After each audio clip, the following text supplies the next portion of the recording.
I was mid-call with Tokyo when my chair disappeared. Not metaphorically.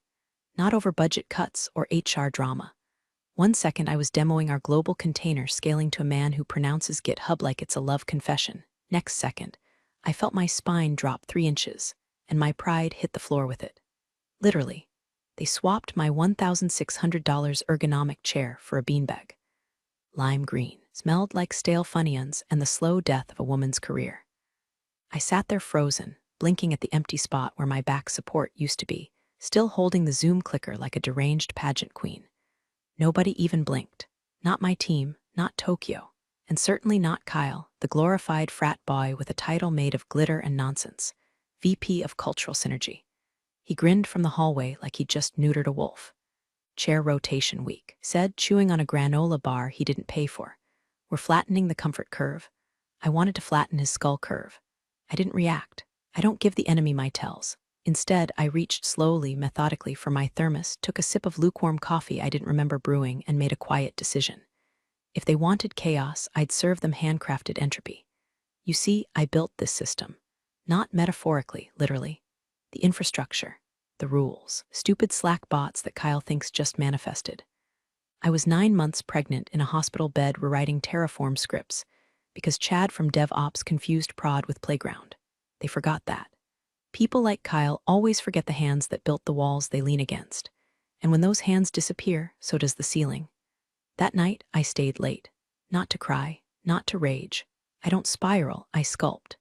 I rerouted 3 innocuous scripts, labeled 2 test environments with names that would pass any audit, and adjusted 1 tiny string in the AWS environment metadata. From the outside, everything looked perfect. Internally, let's just say, if anyone tried to deploy Monday's presentation app, they'd be delivering it to a very different place. A region I renamed, simply, unknown. But that was just the prelude. The beanbag was a warning shot. Real war began when I opened the Slack channel the next morning and saw it. Kyle had posted a selfie. Sitting in my chair, feet on my desk. Caption, Queen's gone. Long live the vibe. They had no idea what they'd just triggered. I didn't storm into the office. I floated. There's a particular calm that settles in when you know you're about to commit social arson and nobody suspects you're holding the match. I walked past reception like I didn't just spend all night turning our cloud ecosystem into a Schrödinger server farm. Smiled at the intern, waved at HR, even complimented Janice's new succulents. But inside, I was counting seconds. Kyle was in the kitchen, of course, blasting trap music and pouring oat milk into cold brew like he invented carbohydrates. My chair, the throne of lumbar salvation, was now his snack nook. He'd even taped a paper sign to it, reserved for vibe lords only. My temple twitched. Hey, boss lady, he said, all teeth and entitlement.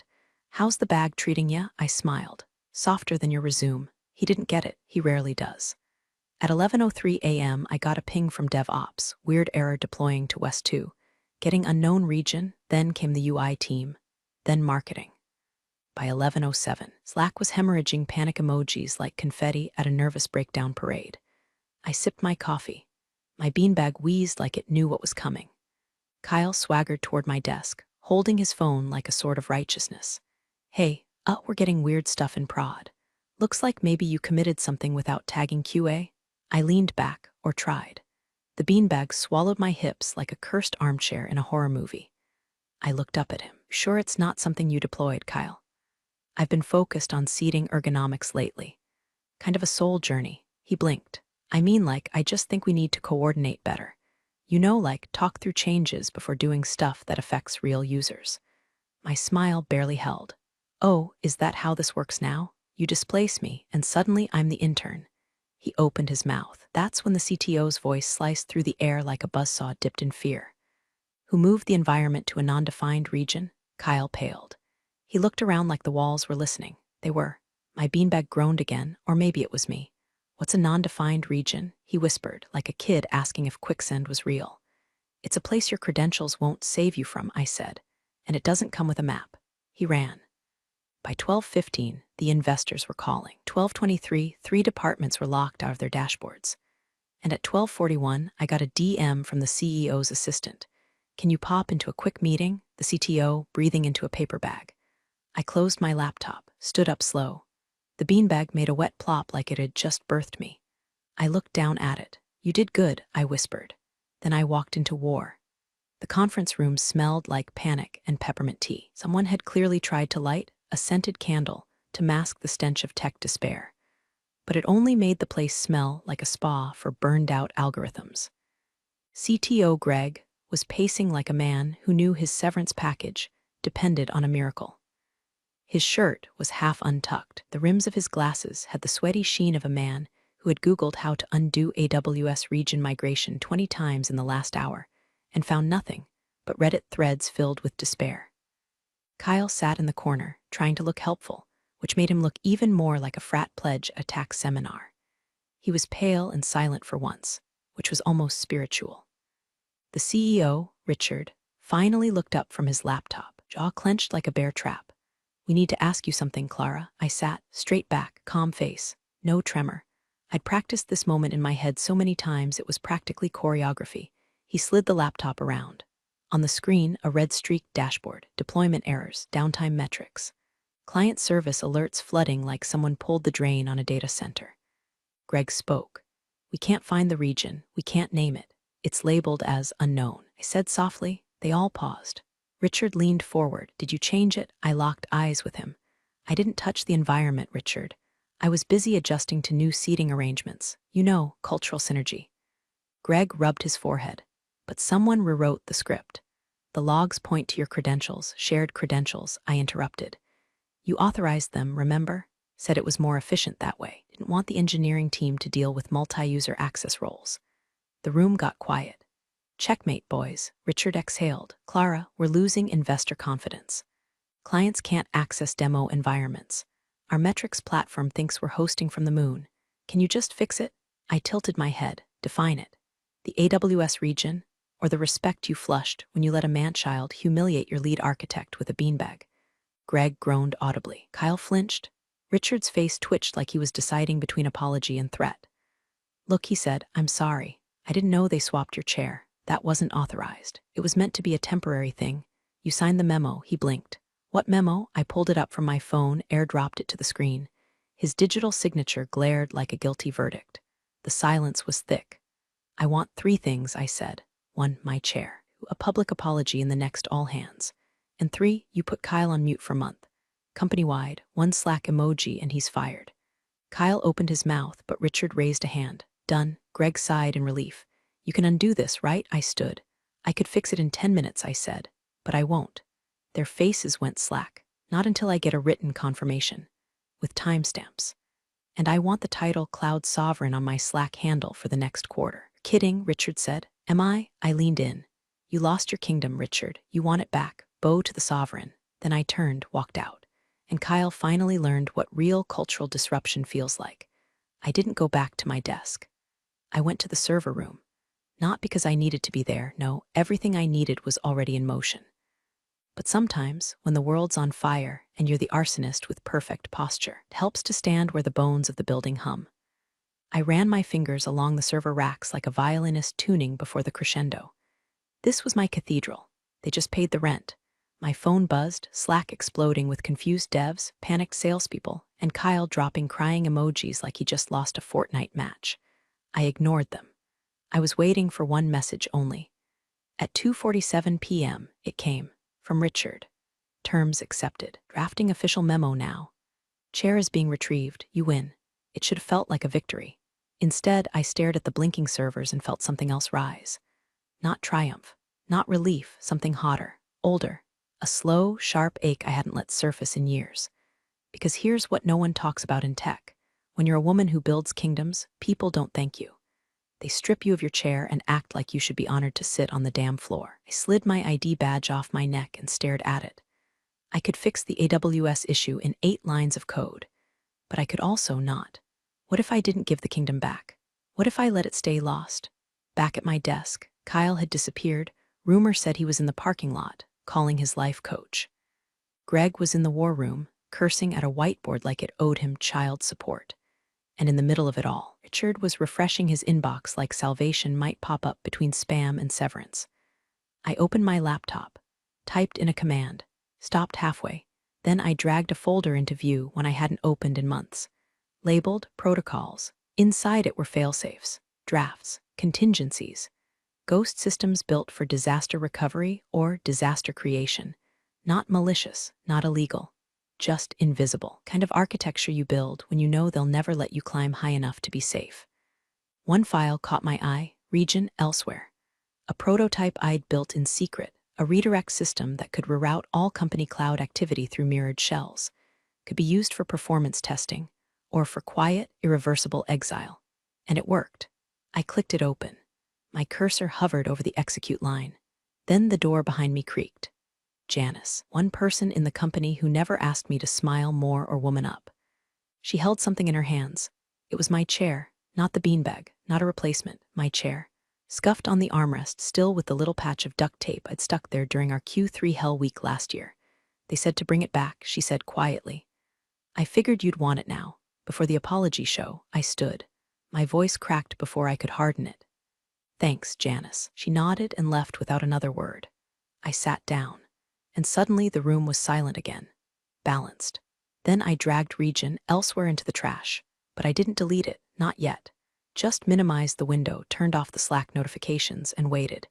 Because something in me knew they weren't done underestimating me, and next time I'd be ready. The apology came in the form of a slide deck. I should have known. Richard stood on the all-hands Zoom like a motivational speaker who just read his first Brené Brown quote and thought it qualified him for sainthood. Behind him, a PowerPoint titled Learning from Oversights. A culture of listening flicked lazily between bullet points and stock photos of diverse handshakes. I sipped kombucha like it was whiskey and waited. To the entire team, he said, eyes scanning some godforsaken script off-screen, acknowledge recent oversights in how workspace changes were handled. We now realize that sudden shifts in seating policy, especially those that affected Clara, did not align with our company values. He said my name like it tasted bitter. And going forward, all infrastructural changes, including chairs, will go through an impact review process. That was it. That was their apology. A policy update wrapped in passive voice and managerial cowardice. No mention of the fact that Kyle had converted my desk into his meditation pod. No mention of how my codebase kept the company from imploding 3 times last fiscal year while he played beer pong with expense reports. Still, the comments in chat made it worthwhile. Clara supremacy, laptop crown beanbags are canceled. Can we get Clara to run the company?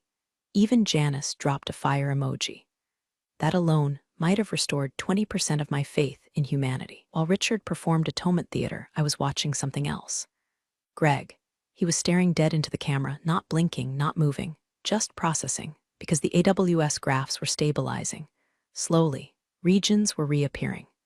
CPU usage was crawling back to Earth, and he knew I'd fixed it, but I hadn't told anyone. That terrified him.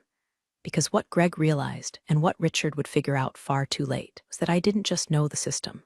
I was the system. After the meeting, I got an invite, confidential, strategic direction 1-1 Richard. I didn't click accept. I didn't click anything. Instead, I opened region elsewhere again. Because something had changed since I got the chair back, not the company, not Kyle, who was now mysteriously on sabbatical. Me. A month ago, I thought the worst they could do was disrespect me. Now I knew better. Worst they could do was realize they'd need me forever. And I wasn't sure I liked the idea of being needed by people who thought a beanbag could break me. So I started writing something new. A fork of the infrastructure. Lightweight, secure, no corporate branding. Mine. If they wanted to play games, I'd build the board. If they wanted to stand on my architecture, I'd teach them what QuickMud felt like. And this time, there'd be no mercy deployments. First test of my new architecture happened by accident. Or maybe not. Maybe fate just wears a hoodie and carries a Monster energy drink, because it came through in the form of Calvin, the junior dev who once confused sudo with sudoku and thought latency was a dietary issue. He pinged me on Slack with the confidence of a man who had never been burned alive by a merge conflict. Hey Clara, Prod's acting weird again. Think it's a rollback issue? It wasn't. Knew what it was before I even opened the console. Calvin had pushed a build using one of the legacy scripts I hadn't deleted, just rerouted. He deployed to elsewhere. I watched the live logs ripple like a stone skipping across still water. The system activated, caught the signal, replicated it across a sandbox I'd hidden behind 2 layers of misdirection and one innocent-looking gif of a sloth dancing in a birthday hat. No downtime. No alerts. No failures. But here's the best part. The app worked better. Faster load times. Lower memory strain, cleaner scaling. The damn thing practically purred. I should have told someone, logged it, alerted Greg or Richard or whatever middle manager was currently licking wounds and pretending the beanbag revolution never happened. But I didn't. Instead, I renamed the sandbox garden. A quiet place where code could bloom, touched by Kyle's inspirational quotes or Greg's whiteboard rants about agile discipline. By the end of the week, 3 more accidents had landed in garden. Each time, I watched how the system handled the strain, better, smoother, smarter. My forked architecture wasn't just surviving. It was evolving. Meanwhile, the office descended into a bureaucratic fever dream.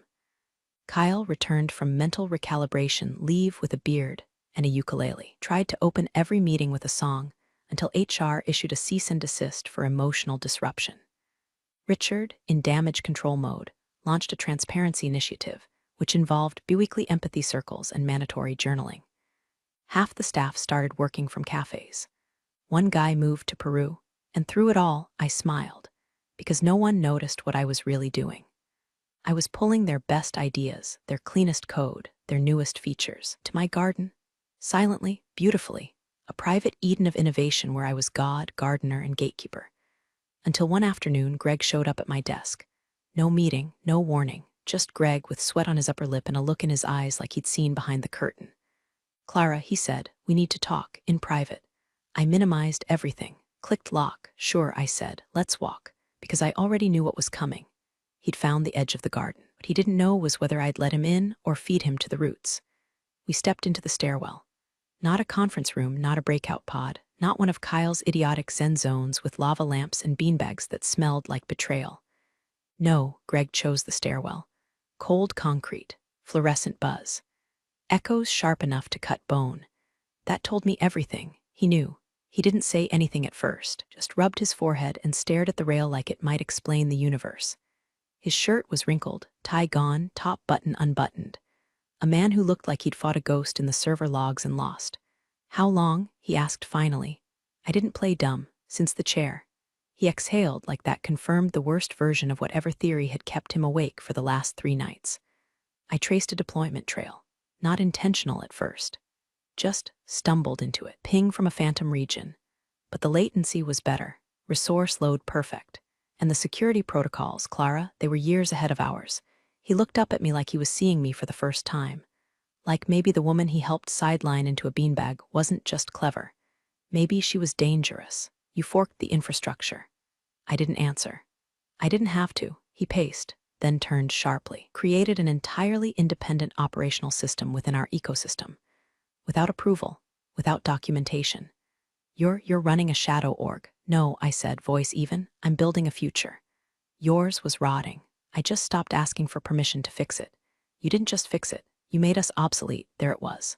The real fear. He wasn't afraid I'd crashed prod. He was afraid I'd proved we never needed him in the first place. Greg leaned in, voice low and hoarse. "Clara, this isn't just a systems issue anymore. Richard's gonna find out, if he hasn't already." I tilted my head, and when he does, Greg looked at me like a man standing on the edge of a cliff. "He'll either offer you CTO or call legal." Silence. Then I said it. "I'd rather burn the garden than let him fence it." Greg blinked. "You're bluffing." I met his gaze, calm as winter. "I'm not." We stood there, quiet. Somewhere above us, intern was loudly microwaving soup. Below, someone was coughing in the lobby. It felt like the whole building was holding its breath. And then Greg said something I didn't expect. "Let me in." I didn't move. "Why?" "Because you're right, we need it. But if you go rogue, Richard will bury you in NDAs and lawsuits. I'm offering you air cover." I studied his face. The desperation was real, but so was the admiration. He wasn't here to steal. He was here to survive. "Do you want in return?" I asked. He smiled faintly. "To not be Kyle? Fair." I turned, started walking up the stairs. "Where are you going?" he asked. "To write a proposal," I said. "The kind that comes with demands. Garden gets funded. I get autonomy. And you get a redemption arc." Greg stood frozen, then followed. We both knew what was coming. But only one of us knew how deep the roots really went. Boardroom was colder than a morgue freezer when I walked in the next morning. Richard was already there, eyes sharp like a hawk who'd smelled blood, or at least betrayal. I laid the proposal on the table, a sleek, unflinching blueprint that turned their patchwork cloud into a fortress. Funding, full autonomy for Garden, a new title, Chief Infrastructure Architect, and a clause that guaranteed my seat stayed ergonomic, not beanbag. Flipped through it like it was a ransom note. "Clara," he said, voice thin, "this is aggressive." "Necessary," I replied, voice steady as a scalpel. "Your velocity is a joke without stability. Garden's not a pet project, it's survival." Kyle sat in the corner, freshly shaved and defeated. He tried to catch my eye once. I didn't blink. Greg stood beside me, no longer the defeated CTO, but a partner in arms. Our alliance was tacit but ironclad. Room held its breath. After what felt like an eternity, Richard leaned back and smiled, bitter but real. "All right," he said, "you win. Garden is ours, on your terms." A cheer broke out from the back rows. Janice mouthed, "You did it." But I only had eyes for the chair waiting for me. I sat, felt the familiar cradle of memory foam and support. For a moment, it was just me and the quiet hum of a system that finally worked. Then my phone buzzed. Slack message from Greg. "Welcome to the throne, Your Majesty." Let's not let the beanbags win. I smiled, because this wasn't just a victory over bad chairs or misplaced respect. It was a reckoning. And next time someone tried to swap my chair for beanbag, they'd find their entire world rerouted to unknown, and there'd be no way back. Big thanks, you legends of the old office days. Subscribe to keep the switch-flicking chaos alive. Your ex-boss is shaking in their loafers.